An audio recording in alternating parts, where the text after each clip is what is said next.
भगवान श्री कृष्ण ने कहा, उनके हाथ पांव, आंखें, सिर तथा मुंह तथा उनके कान सर्वत्र हैं। इस प्रकार परमात्मा सभी वस्तुओं में व्याप्त होकर अवस्थित हैं। जिस प्रकार सूर्य अपनी अनंत रश्मियों को विकर्ण करके स्थित हैं, उसी प्रकार परमात्मा या भगवान भी हैं। वे अपने सर्वव्यापी रूप में स्थित रहते हैं और उनमें आदि शिक्षक ब्रह्मा से लेकर छोटी सी चींटी तक के सारे जीव स्थित हैं। उनके अनंत सिर, हाथ, पांव तथा नेत्र हैं और अनंत जीव हैं। ये सभी परमात्मा में ही स्थित हैं। अतएव परमात्मा सर्वव्यापक है। लेकिन आत्मा यह नहीं कह सकता कि उसके हाथ, पांव तथा नेत्र चारों दिशाओं में हैं। यह संभव नहीं है।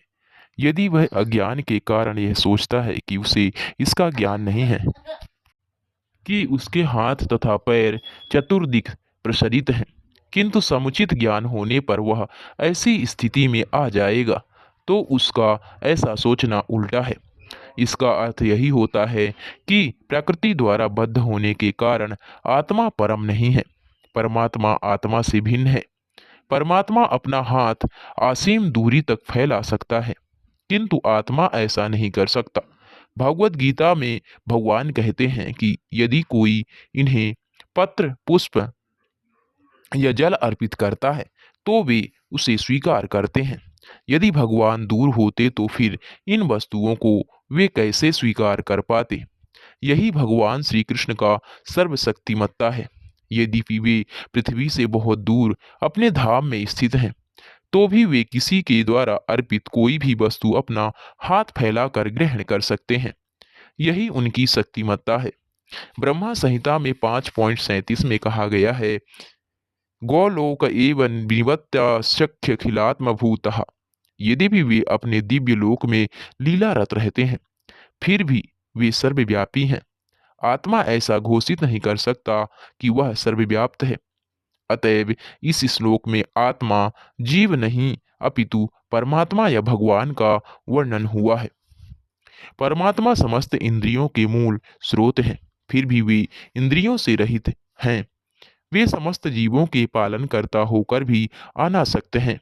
वे प्राकृतिक के गुणों से परे हैं, फिर भी वे भौतिक प्राकृतिक के समस्त गुणों के स्वामी हैं।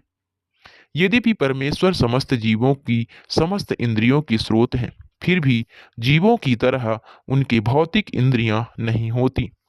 वास्तव में जीवों में आध्यात्मिक इंद्रियां होती हैं, लेकिन बद्ध जीवन में वे भौतिक तत्वों से आच्छादित रहती हैं।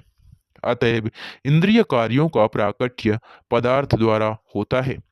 परमेश्वर की इंद्रियां इस तरह आच्छादित नहीं रहती। उनकी इंद्रियां दिव्य होती हैं, अतएव निर्गुण कहलाती हैं। गुण का अर्थ है भौतिक गुण, लेकिन उनकी इंद्रियां भौतिक आवरण से रहित होती हैं। यह समझ लेना चाहिए कि उनकी इंद्रियां हमारी इंद्रियों जैसी नहीं होती। यद्यपि वे हमारे समस्त इंद्रिय कार्यों के स्रोत हैं, लेकिन उनकी इंद्रियां दिव्य होती हैं, जो कलमश रहित होती हैं।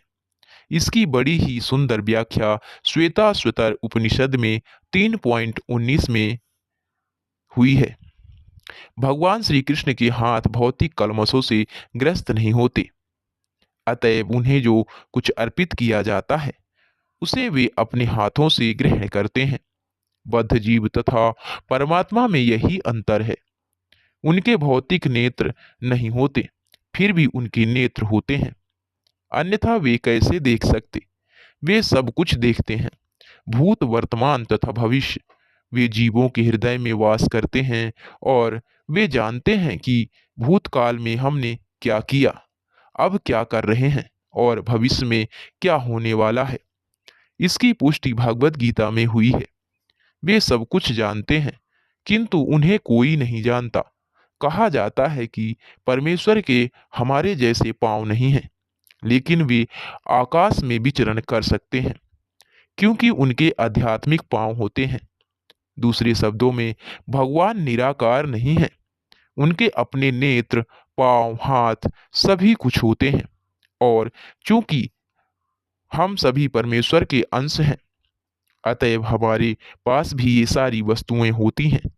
लेकिन उनके हाथ पांव नेत्र तथा अन्य इंद्रियां प्रकृति द्वारा कलमशग्रस्त नहीं होती। भगवत गीता से भी पुष्टि होती है कि जब भगवान प्रकट होते हैं तो वे अपनी अंतरंगा शक्ति से यथारूप में प्रकट होते हैं। वे भौतिक शक्ति द्वारा कलमशग्रस्त नहीं होते, क्योंकि वे भौतिक शक्ति के भी स्वामी हैं। भौतिक साहित्य वैदिक साहित्य से हमें पता चलता है कि उनका सारा शरीर आध्यात्मिक है। उनका अपना नित्य स्वरूप होता है जो सच्चिदानंद विग्रह है।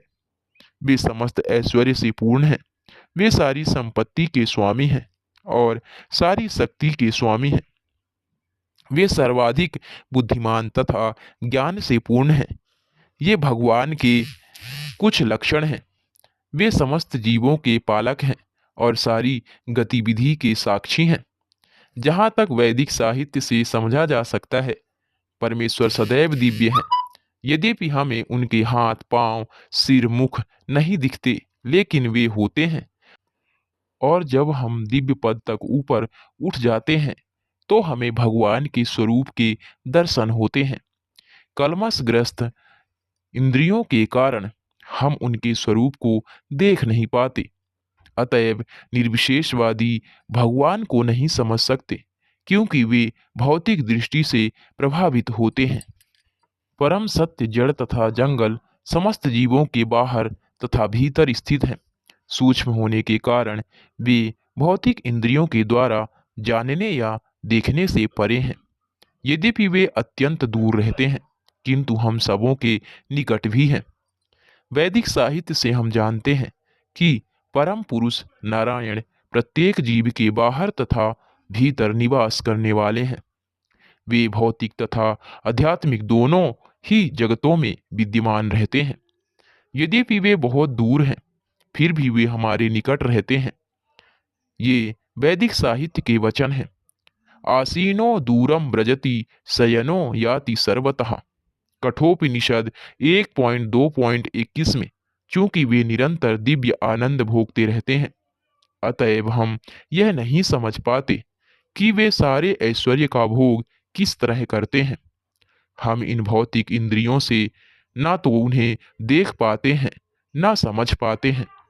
अतएव वैदिक भाषा में कहा गया है कि उन्हें समझने में हमारा भौतिक मन तथा इंद्रियां असमर्थ हैं। किंतु जिसने भक्ति में श्री कृष्ण भावनामृत का अभ्यास करते हुए अपने मन तथा इंद्रियों को शुद्ध कर लिया है, वह उन्हें निरंतर देख सकता है।